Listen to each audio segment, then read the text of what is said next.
ଆପଣ ତ ଏଇଠି ଦେଖିପାରୁଥିବେ କି ପଞ୍ଚମ ଶ୍ରେଣୀର ଇଂଲିଶ ବହିରେ ବି ରଜଦୋଳି ଗୀତ ଦିଆହେଇଛି। ଏଇଟା ତ ସାହିତ୍ୟ ବହିରେ ରହିବା କଥା ଥିଲା, କିନ୍ତୁ ଆମେ ଯେତେବେଳେ ସାର୍ଙ୍କୁ ପଚାରୁଛୁ ସାର୍ ବି ନିଜେ ଜାଣିପାରୁନାହାନ୍ତି କି ଆମେ ବି ଜାଣିପାରୁନୁ କି ଇଂଲିଶ ବହିରେ ଆମେ ଓଡ଼ିଆ କେମିତି ପଢ଼ିବୁ।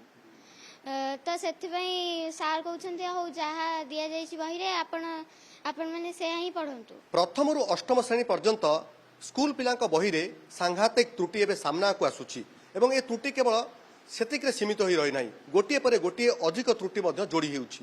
ଯେମିତିକି ଆମେ ବର୍ତ୍ତମାନ ଅଛୁ ଏମିତି ଏକ ସ୍କୁଲରେ ଯେଉଁଠି ଆମେ ଦେଖୁଛୁ ଅଷ୍ଟମ ଶ୍ରେଣୀ ବହିରେ ଯେ ଅଷ୍ଟମ ଶ୍ରେଣୀର ଯେଉଁ କୃତି ବହି ଅଛି ସେ ବହିରେ ରାଜସ୍ଥାନୀ ସଙ୍ଗୀତ ତା ଭିତରେ କାଶ୍ମୀର ସଙ୍ଗୀତ ମଧ୍ୟ ରହିଛି ଏବଂ ସେ ସଙ୍ଗୀତ ଭିତରେ ଯାହା ଫିଲ୍ମର ଗୀତ ଆମେ ଦେଖୁଛୁ ନିମୁଡ଼ା ନିମୁଡ଼ାର ଗୀତ ମଧ୍ୟ ସ୍ଥାନ ପାଇଛି, ଯାହାକୁ ନେଇ ପିଲାମାନେ ମଧ୍ୟ ଦ୍ୱନ୍ଦ୍ୱରେ ଯେଉଁ ଫିଲ୍ମ ଆମେ ଦେଖିଥିଲୁ ଐଶ୍ୱର୍ଯ୍ୟା ରାୟ ଏବଂ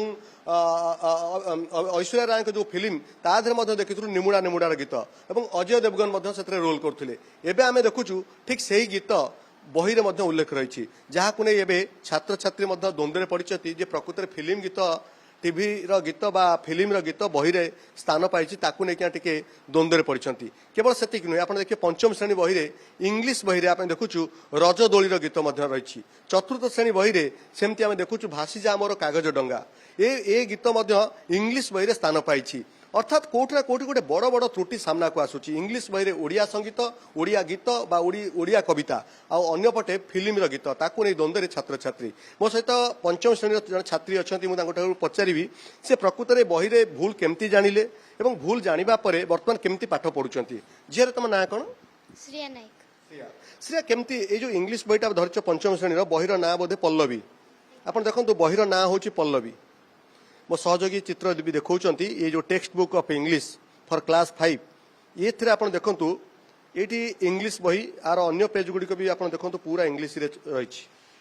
ଦ ସୁଇଂ ରହିଛି, ତାପରେ ଆପଣ ଦେଖିପାରୁଥିବେ ଏପଟରେ ଦ ଟେକ୍ସଟ ଲେଖାଯାଇଛି ଏବଂ ତା ସହିତ ଇଏ 133 ନମ୍ବର ପେଜ୍ରେ ଦେଖନ୍ତୁ ରଜଦୋଳିର ଗୀତ।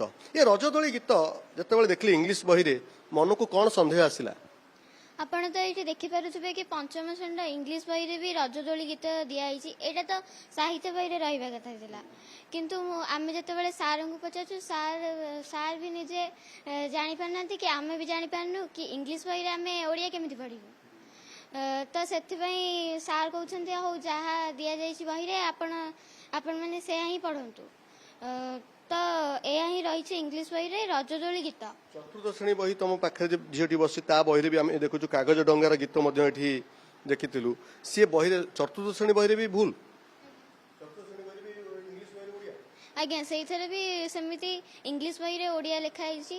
ଭାସିଯା ମୋ କାଗଜ ଡଙ୍ଗା ସେଇ କବିତାଟି ଅଛି, ସେଇଟା ତ ସାହିତ୍ୟ ବହିରେ ରହିପାରିଥିଲା। ଆପଣ ଶୁଣୁଥିଲେ କୁନି ଝିଅଟି କେତେ ସୁନ୍ଦର ଭାବରେ କହୁଛନ୍ତି ଯେ ଇଂଲିଶ ବହିରେ କିଭଳି ଭାବରେ ତ୍ରୁଟି, ରଜଦୋଳିର ଗୀତ ଏବଂ 133 ନମ୍ବର ପେଜ୍ରେ ଠିକ୍ ସେଭଳି ଭାବେ ଚତୁର୍ଥ ଶ୍ରେଣୀ ବହିରେ ମଧ୍ୟ ସମାନ ତ୍ରୁଟି। ମୋ ସହିତ ଅଷ୍ଟମ ଶ୍ରେଣୀ ଯେଉଁ ଝିଅଟି ଅଛନ୍ତି ତାଙ୍କୁ ଟିକେ ପଚାରିବା। ଆପଣ ନିମୁଡ଼ା ନିମୁଡ଼ା ଗୀତ କଥା ଆମେ କହୁଥିଲୁ, ଇଏ ଅଷ୍ଟମ ଶ୍ରେଣୀ ଛାତ୍ରୀ, ନାଁ କ'ଣ ଆପଣଙ୍କର? ବର୍ଷା ପାତ୍ର। ବର୍ଷା, ଏଇ ଯେଉଁ ରାଜସ୍ଥାନୀ ସଙ୍ଗୀତ ଆମେ ଲେଖିଛୁ ନିମୁଡ଼ା ନିମୁଡ଼ା ଯେଉଁ ଗୀତ ରହିଛି ଆ ଦେହରେ ସେପଟରେ କାଶ୍ମୀରୀ ସଙ୍ଗୀତ ମଧ୍ୟ ରହିଛି, ପ୍ରକୃତରେ ଆକୁ ଦେଖିଲା ପରେ ଆପଣଙ୍କର କ'ଣ ଅନୁଭବ ହେଲା? ସାର୍ ଏଇଟା ତ ଫାଷ୍ଟ ହେଉଛି କୃତି ବହିରେ ମାନେ ଆମେ କ'ଣ ପଢ଼ିବା ଆମେ ବି ନିଜେ ଜାଣିପାରୁନୁ। ଏଇଟା ଯେହେତୁ ରାଜସ୍ଥାନୀ ସଙ୍ଗୀତ ତ ଆମେ ତ ମାନେ ଓଡ଼ିଶାର ସଙ୍ଗୀତ ଲେଖା ହେବା କଥା ନା, ତ ରାଜସ୍ଥାନୀ ସଙ୍ଗୀତ ତ ସେଥିପାଇଁ ଆମେ ଦ୍ୱନ୍ଦ୍ୱରେ ପଡ଼ିଛୁ ଯେ ଆମେ ଏବେ କ'ଣ କରିବୁ। ଫିଲ୍ମର ଗୀତ ଆଜ୍ଞା,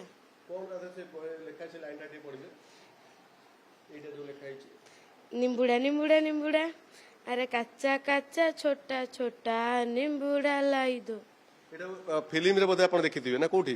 ଫିଲ୍ମରେ। କୋଉ ଫିଲ୍ମ ଜାଣିଛନ୍ତି? ସାର୍ ଫିଲ୍ମ ତ ଜାଣିନି, ବାକି ଶୁଣିଥିଲେ ଅଛି ବୋଲି, ଦେଖିନି। ଆମେ ତ ଐଶ୍ୱର୍ଯ୍ୟା ରାୟ ବୋଧେ ନା କି? ଆଜ୍ଞା ଐଶ୍ୱର୍ଯ୍ୟା ରାୟ। ଆଜ୍ଞା ଐଶ୍ୱର୍ଯ୍ୟା ରାୟ ଅଜୟ ଦେବଗନଙ୍କ ଇଏ ହେଉଛି ସେ ଫିଲ୍ମ। ଆପଣ ଶୁଣୁଥିଲେ ଝିଅଟି କହୁଥିଲେ। ଆମେ ଏବେ ଟିଚର ଅଛନ୍ତି ଏଇ ସ୍କୁଲର। ସାର୍ ଆପଣମାନଙ୍କୁ ସରକାରଙ୍କ ତରଫରୁ ନିର୍ଦ୍ଦେଶ ଆସିଛି, ଯେଉଁ ତ୍ରୁଟି ଆସିଛି ସେ ତ୍ରୁଟିକୁ ସଂଶୋଧନ କରି ପିଲାମାନଙ୍କୁ ପାଠ ପଢ଼େଇବେ, ଇଏ ବି ମଧ୍ୟ ଆପଣଙ୍କର ଏକ ଗୁରୁ ଦାୟିତ୍ୱ। ଏ ଦାୟିତ୍ୱକୁ ଆପଣ କେମିତି ନିଭାଉଛନ୍ତି ଏବଂ ଏ ତ୍ରୁଟି ଯେଉଁ ଆସିଲା ପରେ ଆମେ ଦେଖୁଛୁ ଅନେକ ଜାଗାରେ ଚିତ୍ର ଅଛି, କାରଣ ଚିତ୍ରକୁ ସହଜରେ ବୁଝିଯାଆନ୍ତି ଛାତ୍ରଛାତ୍ରୀ, ପିଲାମାନଙ୍କୁ ପଢ଼େଇ ଦେଉଥିବେ ବୁଝେଇ ଦେଉଥିବେ, କିନ୍ତୁ ଘରେ ମାନଙ୍କର ମାଇଣ୍ଡରେ କ'ଣ ସେଟ୍ ହେଉଛି?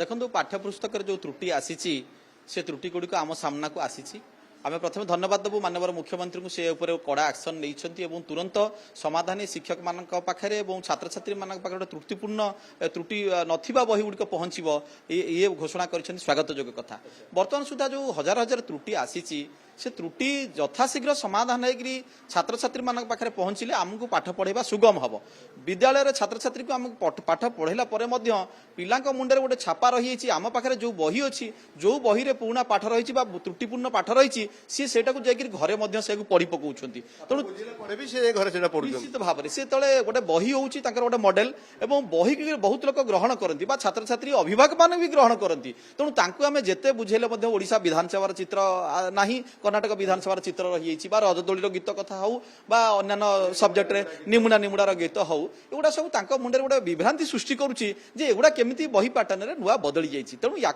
यथाशीघ्र सरकार जदि करके देवे यथाशीघ्र आमको गोटे त्रुटिपूर्ण नथिबा त्रुटि शून्य बही आमको प्रदान करेंगे ताले ये भल हम आम शिक्षादान आम स्पीड करेबू ए वर्षर शिक्षा वर्ष आरंभ हो सारी शिक्षादान आरंभ हो सारी तेणु किछि एभली त्रुटि जोगु पिलांकर भविष्यत उपर तार किछि प्रभाव पड़िबा कैरियर रे किछि समस्या हो देखो आम पाठ पढ़ा दीर्घ 30-40 वर्ष भितर आम जानवे एत गुड़ा त्रुटि बोध हुए ओडिशा इतिहास आम देखी पार नु आम भी शिक्षक होइचु आगुरी छात्र थिलु तेणु ये घटनाटा हूँ गोटे बड़ घटना घटी बड़ त्रुटि हो सारी तेणु एभलिया त्रुटि रहिले आम भावुचु छात्र छात्री मान गोटे विराट प्रभाव पड़ो से शिक्षादान में बड़ कष्ट पाइबे भूल पाठटा हुए तो पढ़ी दे पारती आम विद्यालय में पढ़े दे पारू किंतु तांका पाखरे त्रुटि थिबा बहीटी रहिले हुए तो या गोटे खराब चापा पिलांक मुंडे पड़ो एवं से भितर रही आप शुणुले ये जड़े शिक्षक सुनील प्रधान जो भाई भाव आमको सूचना दौले क्लासरूम भितर आम अच्छु पिला पाखे आप देखुवे जिते बही अच्छी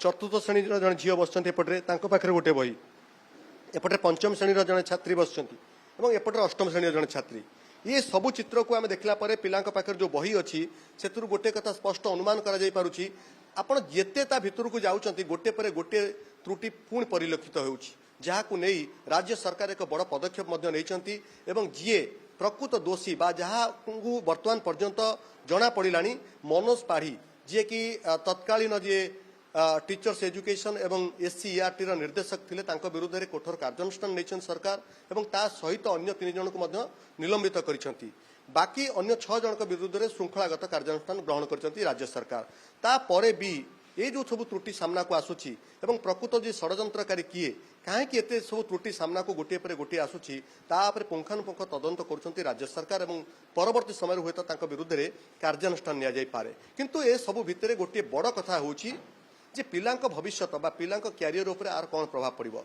ताकू नहीं एवं द्वंद्व में उभय छात्र छात्री एवं शिक्षक अभिभावक भुवनेश्वर कैमरा पर्सन पंकज साहू रश्मि रंजन दास OTV।